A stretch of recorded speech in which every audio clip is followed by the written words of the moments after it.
You're cutting my salary to $38,000. That's the first thing I said, loud enough that the air in the room changed. Patricia Wells didn't flinch, just folded her hands like she was leading a prayer meeting.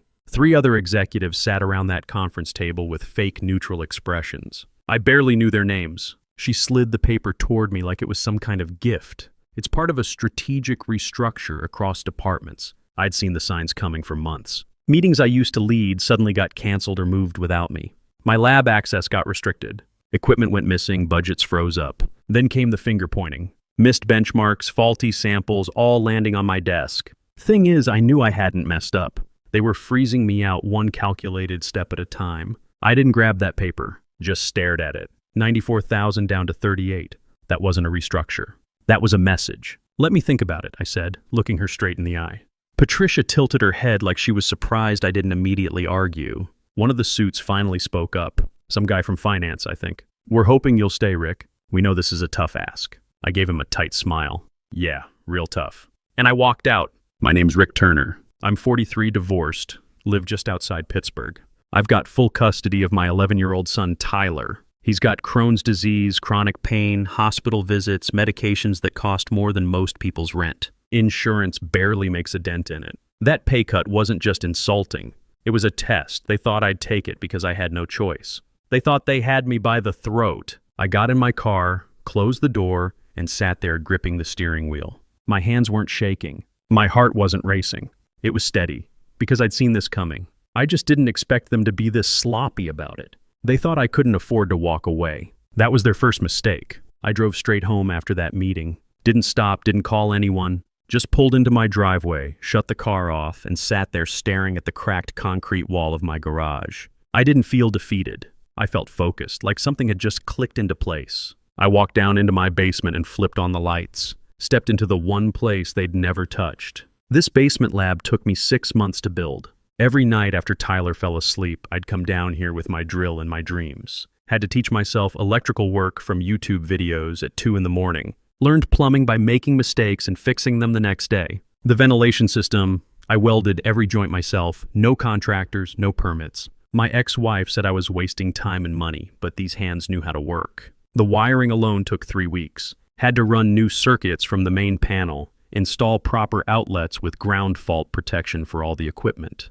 Code enforcement would have had a field day, but I made sure everything was safer than most commercial labs I'd worked in. Triple-checked every connection with a multimeter I bought at Harbor Freight. Then came the plumbing, water supply lines, drainage for the sinks, emergency eye wash station. I must have made 12 trips to Home Depot, each time learning something new about pipe fitting and pressure testing. The drain system gave me the most trouble. Had to calculate proper slopes and venting to prevent backflow, but I figured it out. The real challenge was the ventilation. Chemical work needs proper airflow, especially when you're mixing compounds that might produce vapors. I designed a system with intake fans, exhaust fans, and filtered air circulation. Built the ductwork myself, sealed every joint with high-temperature tape.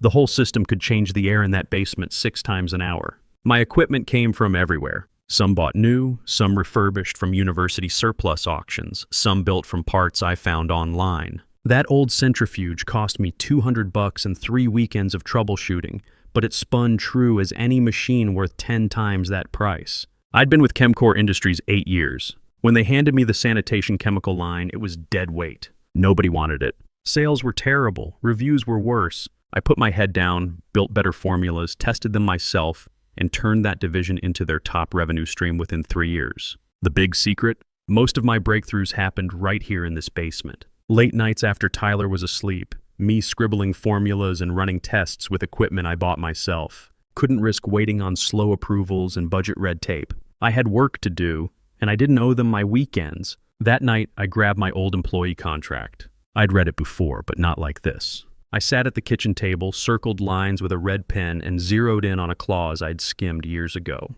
Company IP includes all work produced during designated hours on company premises with company resources. That was the loophole. Every single one of my real breakthroughs happened on my own time, using my own setup in my own basement, and I'd been smart enough to track it all. Time-stamped videos, physical receipts, lab logs with dates and times. I even had Tyler in a few of them, sitting at the counter eating cereal while I mixed test batches. The next morning, Tyler came down to the kitchen rubbing his eyes. Kid always was an early riser, even when his stomach was acting up. He climbed up on one of the high stools and watched me make his breakfast. Same routine we'd had for years since the divorce. "Dad, how do you know what chemicals go together?" I looked at him, this skinny kid with my stubborn streak and his mother's smart eyes.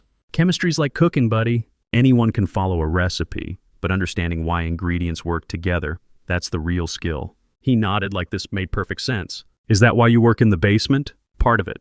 Sometimes the best work happens away from all the noise." Tyler took a bite of his eggs, thinking it over. "Dad, why doesn't the company pay you what you're worth?" That caught me off guard. Kid was sharper than I gave him credit for. Always listening even when I thought he wasn't paying attention. "Because they think Dad will just put up with it," I told him, setting down my coffee cup. "But Dad's gonna prove them wrong." Tyler nodded seriously, complete trust in his old man. That's when I knew I had to make this right. Not just for me, but for him. Kid deserved better than watching his father get pushed around. After I got Tyler on the school bus, I made a phone call. Brian Torres, patent attorney out of Columbus. Guy specialized in chemical IP, had a reputation for being sharp and honest. We'd met at a trade conference a couple years back. "Brian, it's Rick Turner from Chemcore. I need to talk." "What's going on?" "I think I own something they think they own, and I've got documentation to prove it." We met 2 days later at a coffee shop near his office. Brian was one of those guys who got straight to business, no small talk. I liked that about him. "Show me what you've got," he said. I opened my laptop and walked him through everything. The basement lab setup, the equipment receipts, the time-stamped videos of me working on formulations. All of it documented, all of it clean. "You did all this in your basement?" he asked halfway through my presentation. "Every drop of it." "Want to see the cold water formula development?" I pulled up a series of lab notes from 2 years back. Showed him how I'd started with traditional surfactants, then systematically replaced them with bio-derived compounds. The real breakthrough came when I figured out how to adjust the pH balance to work optimally at 60 degrees instead of 140. Most industrial cleaners need hot water because the heat helps break down the chemical bonds, I explained. But if you modify the molecular structure of the cleaning agents themselves, you can get the same effectiveness at room temperature. Saves energy, saves money, works just as well. Brian studied the formulas on screen. This isn't just an improvement. This is a complete rethink of how industrial cleaning works. That's why it took 2 years to get right. Had to run hundreds of tests, adjust the compound ratios dozens of times. Every test batch documented, every modification logged. All in my basement, all on my own time. He leaned back in his chair, studying the screen. "Rick, this is solid. Really solid. Your documentation is better than most Fortune 500 companies I've worked with. So we can move on it? We can file provisional patents today if you want. 3 of them, based on what I'm seeing. But I need to ask, are you absolutely sure about the timeline? No overlap with company resources?" I pulled out a thick folder. Equipment purchase receipts going back 4 years. Utility bills showing increased electrical usage in my basement workshop. Even got my neighbor on video talking about the weird smells coming from my garage ventilation system. Brian laughed. "You really thought this through."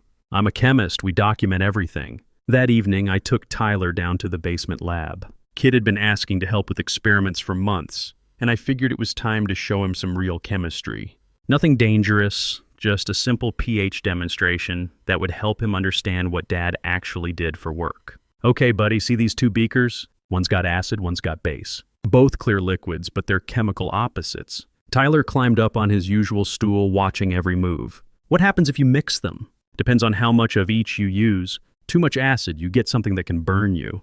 Too much base, same problem. But if you find the right balance." I started with the acid, added a few drops of indicator solution that turned it bright red. Then slowly, drop by drop, I added the base. Red faded to orange, orange to yellow, yellow to green. "Why is it changing colors, Dad?" "Because we're finding the perfect balance. Each color tells us how close we are." 3 more drops. Green faded to blue, blue to purple, and finally to clear. There, perfect neutral. Tyler stared at the clear solution. "It's like magic." "Not magic, just understanding how things work together. That's what I do with the cleaning chemicals, too. Find the right balance so they work better." "Is that why the company needs you?" Kid was getting too smart for comfort. "That's part of it. Problem is they don't want to pay Dad what he's worth. So what are you going to do?" I looked at my son, this bright kid who'd been watching me work down here for years, absorbing more chemistry knowledge than he realized. "Dad's got a plan. But it's going to take some time." The next day, Brian called with news. "Provisional patents are filed. All 3 formulas, all under your name. Timeline's clean, documentation's bulletproof. You officially own this intellectual property, including the cold water compound, especially the cold water compound. Rick, that formula alone could be worth millions to the right company. While Brian handled the legal side, I started working another angle. Carl Brennan, CEO of Texol Industries. We'd crossed paths at a trade show a few years back. Guy knew talent when he saw it, and Texol was Chemcor's biggest competitor in the industrial cleaning space. I sent him a private message through LinkedIn, professional, casual, just asking if he had 15 minutes for a video call. Didn't mention why. He called me back within 2 hours. Rick Turner, I remember you from the Chicago Expo. You're the guy who turned around Chemcor's sanitation division. That's me. What can I do for you? I cut straight to the point. I'm looking at making a change. Wanted to see if Texol might be interested in a senior R&D position. Are you talking about leaving Chemcor? I'm talking about bringing them some competition they weren't expecting. We set up a proper video call for the next day.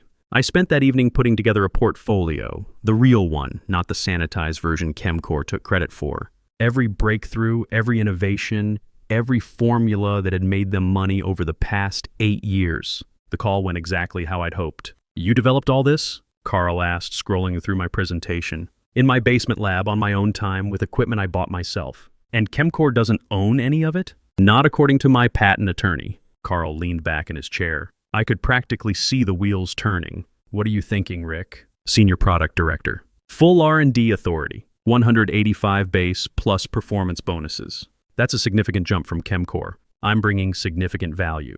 But I've got one condition. The patents stay mine. We license them, we don't transfer ownership. I keep control of my work. Carl didn't even hesitate. Done, I'll loop our legal team in today. That was the moment I knew I'd won the critical move. Not the whole war yet, but the piece that mattered most. Meanwhile, I kept playing the part at Chemcor. Showed up every day, did the work, acted like a guy trying to figure out how to make that pay cut work for his family. I spent the next 3 days playing the perfect part. Showed up early, stayed late, acted like a man wrestling with an impossible decision. Every conversation with Patricia, I fed just enough doubt and desperation to keep her thinking she was winning. I just don't want to uproot Tyler's medical team, I told her during one of our check-in meetings. His doctors here know his case inside and out. Last month's appointment alone cost us $863 after insurance. I can't risk starting over somewhere new with his treatment. Patricia nodded with fake sympathy. Of course, Rick. Family comes first. We understand you need time to process this. What she didn't understand was that I was already 3 moves ahead. That evening, Tyler found me in the garage, sketching out ideas for my next project. Kid had this way of showing up whenever I needed to think clearly. Dad, you working on something new? Yeah, buddy. Something bigger than what I've done before. He climbed up on the workbench, careful not to disturb my papers. What makes it bigger? Well, most cleaning chemicals work on just one problem at a time, like having separate tools for every job. But what if you could create a system where all the chemicals work together? Like a team? Tyler's eyes lit up. Like in video games, where different characters have different powers, but they're stronger together? Exactly like that. Kid was going to make a hell of an engineer someday. See, right now, a factory might use one chemical for degreasing, another for disinfecting, another for descaling. 3 different products, 3 different suppliers, 3 different training programs for workers. But if they all work together, then you'd have one system that could handle everything. Smarter, faster, cheaper to run. Tyler studied my sketches. Could you build that in the basement? I've already started. Want to see? I led him downstairs to the lab. In one corner, I'd set up a small prototype system. 3 different chemical reservoirs connected to a mixing chamber with automated dosing pumps. Nothing fancy, just proof of concept built with parts I'd ordered online. Watch this, I said, starting up the system. The pumps engage, drawing precise amounts from each reservoir. In the mixing chamber, the 3 solutions combined into something that looked like plain water, but would outperform any single cleaning product on the market. It looks like nothing. That's the point. Most cleaners are full of dyes and fragrances that don't actually clean anything. They just make people think something's happening. This works better and costs less to make. Tyler dipped a finger in the solution, then looked at me with concern. It's safe, I said. pH balanced, no harsh chemicals. Could probably drink it and just get a stomachache. While I worked on the technical side, I got a call that changed everything. Alex Murphy, one of the junior chemists from my old team at Chemcor. Rick, you got a minute? I'm calling from my car. That told me everything. Kid was scared to talk from the office. What's going on, Alex? They're trying to reverse engineer your formulas. Word is, legal thinks if they tweak a few compounds, they can work around whatever patents you might have filed. I sat up straighter. Who's running that project? Patricia's got some outside consultant working on it. Guy named Wilson used to work for Dow Chemical. But Rick, the samples they're testing are garbage. Nothing's working right. They won't be able to pull it off, I said. Too much trial and error involved, and they don't understand the underlying chemistry. Maybe not, but Patricia's telling everyone you're bluffing. Says you don't have the resources to fight them in court even if you did file patents. She's about to find out how wrong she is. After I hung up, I called Brian immediately. We need to move faster. They're already trying to steal my work. Rick, relax. Let them waste their time and money. Your documentation is airtight, but you're right. We should accelerate the timeline. Texol's legal team worked fast. Within 48 hours, I had a complete offer package sitting in my email. Employment contract, benefits breakdown, the works. Everything looked good, but Brian wanted to review the licensing agreements one more time. We need to make sure the royalty structure is bulletproof, he told me over the phone. Texol gets exclusive licensing rights, but you retain ownership. Monthly payments, not annual lump sums. Why monthly? Keeps them honest. Harder for them to walk away from small regular payments than one big annual bill they might want to renegotiate. Smart thinking. This is why you hire professionals. I spent the next week finalizing everything with Texol while maintaining my act at ChemCore. The hardest part was watching Patricia grow more confident each day, thinking she had me cornered. She even brought in HR for a wellness check. We're concerned about you, Rick, the HR director said. This transition has to be stressful, especially with Tyler's medical situation. It is, I admitted. Tyler's been asking questions about why Daddy seems worried all the time. Kid's smart, he picks up on everything. More fake sympathy. More assumptions that I was helpless. But I wasn't helpless. I was ready. The day before my planned confrontation, I got everything in order. Contract signed with Texol, start date confirmed for the following Monday. Licensing agreements drafted and reviewed. Patent documentation organized into 3 neat folders. I even practiced my presentation in the basement with Tyler as my audience. Dad, you seem different, he said after I finished my run-through. Different how? Like when we went camping last summer and you woke up before sunrise just to watch the sun come up. Happy different. I looked at my son, this smart, tough kid who'd been watching his father prepare for war. Tyler, what would you say if I told you Dad was about to start a new job? Are we moving? Nope. Still the same house, same school, same doctors. Just Dad working somewhere that appreciates what he does. Tyler grinned.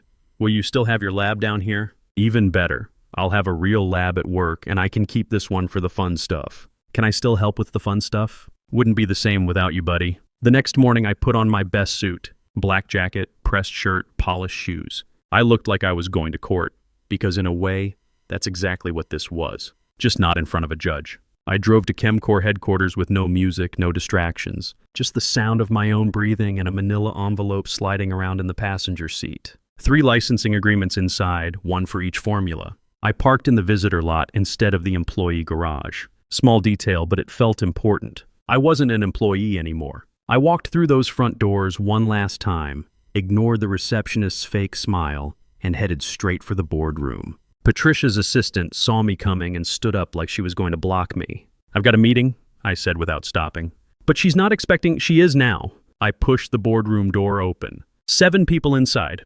Patricia, 2 executives from legal, 1 from operations, 3 guys I didn't recognize. Didn't matter. I walked straight to the head of the table and dropped that envelope right in front of Patricia like I was delivering a court summons. Licensing offer, $1,400 per formula per month. 3 formulas total. Starting immediately. She didn't touch it, just sat back and crossed her arms. You don't own these, Rick. I opened the envelope, pulled out the patent filings, and spread them across that table like poker cards. Actually, I do. Filed, time-stamped, and documented. Every compound developed outside your walls, off your clock, with my own equipment. One of the legal guys leaned forward. That's a stretch, Rick. You used proprietary data in some of this testing. We can tie it back to company resources. I looked right at him. You can try, but if you push this, discovery's going to get messy. Pretty sure your servers still have Patricia's emails about quietly phasing me out before the 3rd quarter. That's just the beginning. Patricia's eyes narrowed, but she stayed quiet. I wasn't done, and just so we're clear, this isn't a negotiation. I've already accepted a senior director position at Texol. My start date's Monday. These licenses are exclusive to you until Friday. After that, they go to whoever wants them. The room went dead still. One of the guys I didn't recognize, VP of something probably, picked up a sheet and skimmed it. If this formula works as claimed, we're going to lose half our margin without it. Patricia finally spoke, her voice low and tight. We made you, Rick. You don't walk away from everything we invested and hold us hostage like this. I leaned in, steady. No, you underestimated me. That's different. She stood up like that was supposed to rattle me. You've got a sick kid, right? Crohn's disease. What happens when your new job doesn't work out? I actually smiled at that. What happens when your board finds out you let the company's top IP walk out the door and gave the competition full market access? Nobody answered. One of the younger executives finally asked, "Are you open to an annual licensing deal instead of monthly?" I shook my head. Nope. Monthly keeps you honest, keeps me in control. You want stability? Don't try to screw me next time. Patricia's mask finally cracked. Her jaw tightened, her voice went hard. This isn't over, Rick. I picked up the empty envelope and walked to the door. For you, maybe. For me, it just got interesting. I didn't even make it to Friday. They caved in 2 days. Brian called me Wednesday afternoon. Contracts signed, funds wired, licensing deal active, $4,200 a month every month just to keep using the formulas they tried to steal for free. By the following week, Patricia was gone. No press release, no big goodbye, just gone. One day she was head of operations. The next day there was a vague internal memo about organizational shifts and performance realignments. I knew what that meant. Somebody higher up finally looked close enough to realize how badly she'd screwed up. My first day at TechSol, I brought Tyler with me after school. Kid wanted to see where Dad would be working. We walked into my new lab together, and I watched his eyes go wide. Dad, this place is huge. Yeah, it is. Real equipment, real budget, real team. I showed him around, pointing out the spectrometers, the chemical analysis equipment, the computers that could model molecular interactions in real time. It's like your basement lab, but for grown-ups. The basement lab got us here, buddy. This is where we take it to the next level. Tyler sat in my new office chair, spinning around and looking out the window at the city. Dad, you look different now. How so? Like you're not worried about money anymore. Kid was right. That afternoon, I'd stopped by the pharmacy to pick up Tyler's monthly medication supply. $863 for his Crohn's treatment. Before, that number would give me headaches for 3 days, figuring out which bills to delay. Today, no problem. Didn't even check my account balance first. 2 weeks later, Alex called me at home. Kid had left ChemCore the week before. Couldn't handle the chaos anymore. You saved me from that place, he told me. Any chance TechSol's hiring? Actually, yeah. We could use someone who understands the old formulas, help us integrate them into the new system platform. 3 months later, our team rolled out the bundle system I'd been sketching in my garage. Not just individual cleaning chemicals, but a complete platform where every product worked together. Smart sensors, automated dosing, temperature adjustments. The whole thing. We tested it at 3 major plants. Cleaning time down 40%. Energy use /60%. Training time cut in half. One plant manager called me the day after installation. This thing just works, Rick. We'll never go back. 6 months later, Carl called me into his office. Rick, we've got an opportunity. ChemCore's board wants to discuss a buyout. Quiet, no public noise. What do you think? I thought about Tyler's last doctor visit. No insurance hassles, no fighting over coverage. His treatment's fully covered. His health stable for the first time in years. Kid had even gotten into that competitive summer science program in Chicago. Full scholarship. Yeah, I told Carl. Let's hear them out. But under our terms. The deal closed 3 weeks later. Full buyout. ChemCore kept its name and some structure, but everything else changed. New leadership, new direction, and I was appointed director of R&D over both companies. That night, Tyler found me in the garage. I was sketching ideas for the next generation system. More automation, tighter precision, better reporting tools. Dad, you look different again. How so? Like you're not carrying something heavy anymore. I looked at my son. This smart, tough kid who'd watched his father get knocked down and fight his way back up. That's exactly right, Tyler. Exactly right. The pay cut wasn't punishment. It was fuel. I didn't yell, didn't burn bridges. I documented, I planned, I outmaneuvered. In the end, the quietest moves made the loudest impact. No one saw it coming, but they sure felt it.